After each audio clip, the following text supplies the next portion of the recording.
गुरु ब्रह्मा गुरु विष्णु गुरुर्देवो महेश्वरा गुरु साक्षात् परम ब्रह्म तस्मै श्री गुरुवे नमः।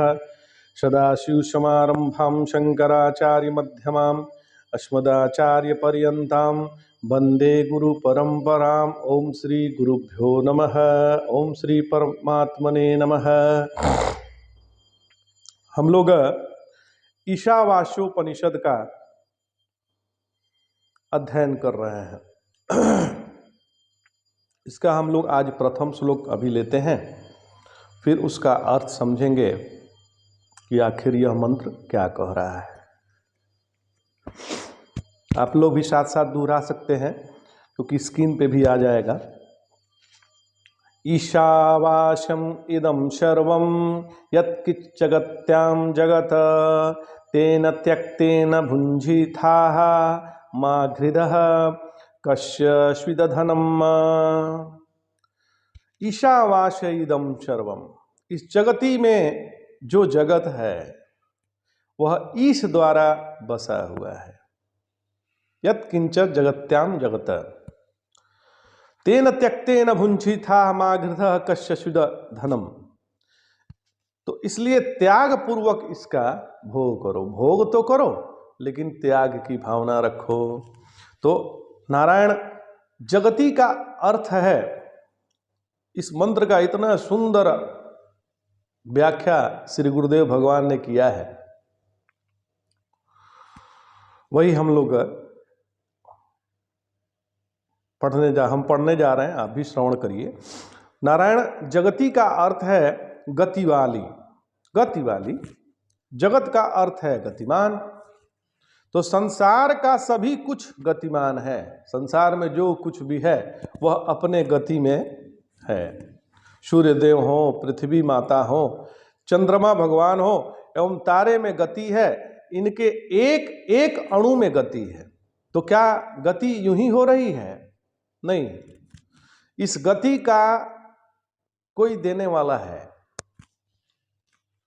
कोई तो इसको गति दे रहा है।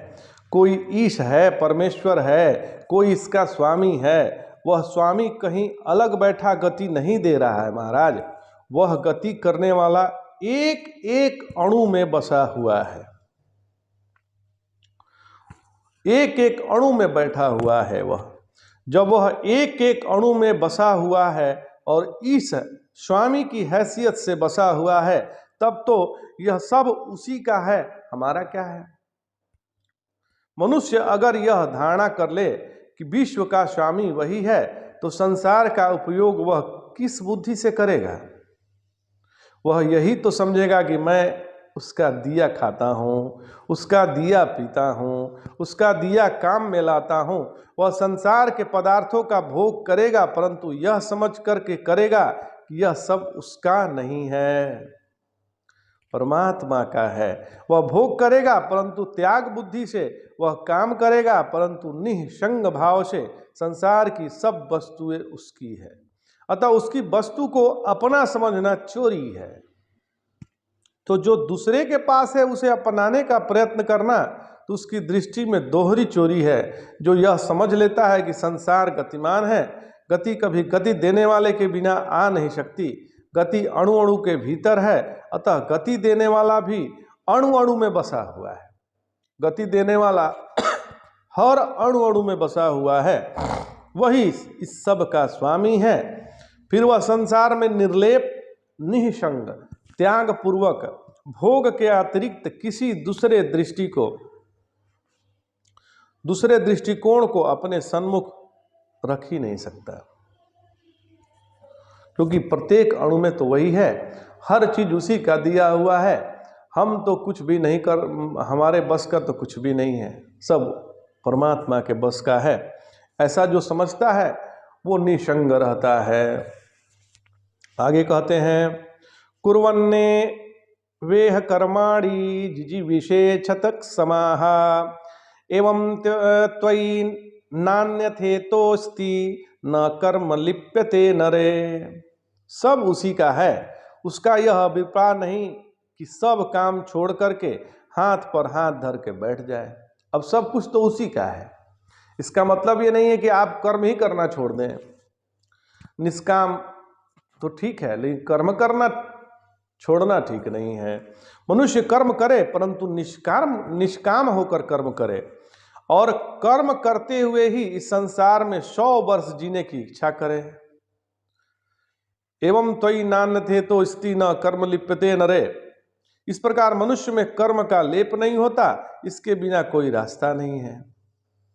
अब देखिए नारायण, कर्म करेंगे तो कर्म का लेप तो अवश्य होगा। अब हमारी मन में ये होगा कि हम कर्म करते हैं तो कर्तृत्वाभिमान हो जाएगा।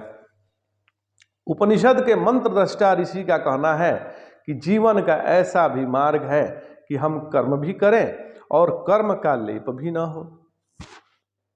कर्म के लेप से ही तो सुख दुख होते हैं महाराज। वह मार्ग क्या है जिससे कर्म का लेप ना हो? तो वह मार्ग यह है कि हम कर्म तो करें परंतु निःसंग भाव से, निष्काम भाव से कर्म करें। परंतु क्या निष्काम भाव संभव है? निष्काम भाव को संभव बनाने के लिए हमारे मंत्र दृष्टा ऋषि कहते हैं तुम्हारा तो कुछ है ही नहीं, ईशावास्यमिदं सर्वम, सब तो उसी का है। तो जब सब उसी का है, आपका कुछ नहीं है महाराज, तब लिप्त होना क्या, सकामता कैसी? दूसरे मंत्र में नर शब्द का प्रयोग हुआ है, यह ध्यान देने योग्य है। नर शब्द न और र में से बना है, जिसका अर्थ है न रमण करने वाला। नर वही है जो रमा न रहे। निष्काम भावना तभी आ सकती है जब रमण करने की भावना न रहे। आगे कहते हैं असुरिया नाम ते लोका अंधे न तमसा वृताः तास्ते प्रत्याभिगच्छन्ति ये के चात्महनो जनाः। जो मनुष्य आत्मा का हनन करते हैं वे मरकर गहरे अंधकार से आवृत असूर्य लोकों में जाते हैं। इस ईशावास्य उपनिषद में कर्म का प्रतिपादन किया गया है। तो कर्म कैसा? तो आत्मा के जीवन का या आत्मा के मरण का, आत्मा के विकास पर चलना आत्मा का जीवन है, और आत्मा के ह्रास के मार्ग पर चलना आत्मा का हनन है। जब जब मनुष्य आत्मह्रास पर चलता है तब तब ही दिन में अनेक बार आत्मा का हनन करता है महाराज। आत्मा तो नित्य है, परंतु हिंसा, असत्य, स्तेय, अब्रह्मचर्य, परिग्रह ये आत्मा का हनन करने वाले हैं। आत्मा जीवन के मार्ग पर चलने से आत्म में प्रकाश का, उत्साह का, आत्मस्फुरण का संचार होता है। आत्महनन के मार्ग पर चलने से आत्मा में अंधकार का, निरुत्साह का, उत्साह का न होना और आत्महीनता का संचार होता है। तो भोग की दृष्टि आत्मा के हनन की दृष्टि है। त्याग पूर्वक भोग, निसंगता, निष्कामता से कर्म करने की दृष्टि आत्मा के जीवन की दृष्टि है। तो महाराज ईशावास्य उपनिषद के प्रथम मंत्र में जगत के नाम रूपों की अनास्था, सर्वत्र ईश्वर दर्शन, भोग में त्याग और धन में निर्लोभता का प्रतिपादन हुआ तो कर्म पर आघात हुआ। इसलिए दूसरे मंत्र में कहा गया कि कर्तव्य बुद्धि से कर्म अवश्य करना चाहिए। इस पर प्रश्न उठता है कि जब कुछ पाना ही नहीं है तो कर्म क्यों किया जाए, या जीने की इच्छा भी क्यों की जाए? तो उसके उत्तर में यह तृतीय मंत्र में हमारे मंत्र दृष्टा ऋषि कहते हैं कि ऐसा सोचने वाले लोग आत्मघाती हैं, वे अधोगति को प्राप्त होते हैं। नारायण, केवल देह नष्ट कर देने को ही आत्मघात नहीं समझना चाहिए। आत्मघाती तो वह है जो प्रकाश का, ज्ञान का आदर नहीं करता, इसके फलस्वरूप वह सर्वत्र ईश्वर दर्शन न करके नाम रूप की सत्यता में विश्वास करता है, जो इंद्रियों और प्राणों की भूख की तृप्ति में लगा रहता है, जिसके फलस्वरूप वह भोगों में त्याग भावना नहीं देखता एवं धन का लोभी होता है। तो इन अर्थ और काम की पूर्ति के लिए वह हिंसा, चोरी, जारी सभी कुछ कर सकता है। जो कर्म का कर्तव्य बुद्धि से आचरण न करे, जड़ता मूलक कर्म त्याग करता है अथवा जीवन निर्वाह के लिए कर्म न करके उच्छृंखल भोगों को जुटाने में ही लगा रहता है, वह आत्मघाती ही है।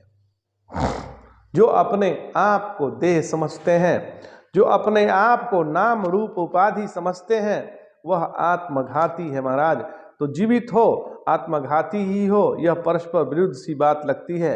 अतः आत्मघात क्या है इसे समझ लेना चाहिए। तो जिस वस्तु का जो स्वरूप है, ठीक ठीक समझ लीजिए, जिस वस्तु का जो स्वरूप है, जिसका जो उपयोग है, उसे उस स्वरूप और उस उपयोग से वंचित कर देना उस वस्तु का घात कर देना है। स्वर्ण को पीतल के भाव बेच दिया तो स्वर्ण का घात हो गया।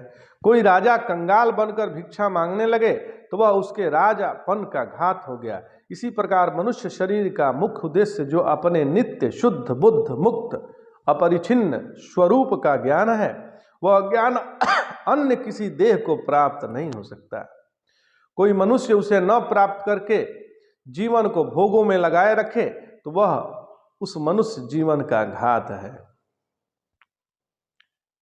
आगे कहते हैं, अन्यथा संतमात्मानं योन्यथा प्रतिपाद्यते किम तेन कृतं पापम चौरेणात्मापहारिणा। भगवान कह रहे हैं कि जो अन्य प्रकार के आत्मा को अन्य प्रकार का जानता है, अर्थात आत्मा वास्तव में तो परिशुद्ध परिच्छिन्न असंग मुक्त, किंतु जो उसे कर्मलिप्त परिच्छिन्न और बद्ध जानता है वह अपने आत्मा का ही चोर है। चोरेणात्मा अपहारिणा।